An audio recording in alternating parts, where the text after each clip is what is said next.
you say this book specifically for young women, majorly young women of color.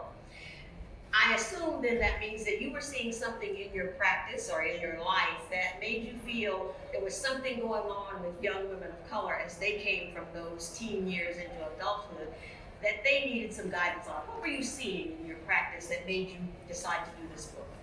Well, as a family practitioner, of course, I'm seeing both adults and children. One of the things that I was noticing is that often moms would bring their teenage daughters to see me after they discovered the young lady was engaging in sexual activity. And of course, you could generally cut that tension in the exam room with a knife. There was concern about pregnancy, and when I delved a little bit deeper, one of the things I recognized was that often the mothers and daughters weren't having a very realistic conversation when it comes to these topics. And so I wanted to make a book that addressed that. Also, from a personal experience, here I am, a woman in my 40s, and my mother still has not had the birds of me talk with me.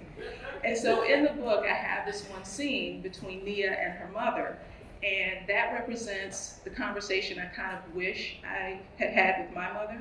However, I was very fortunate. My dad was like the Muhammad Ali of fathers. So for a gentleman from his generation, he was really very much ahead of his time, and he was the one who had the conversation.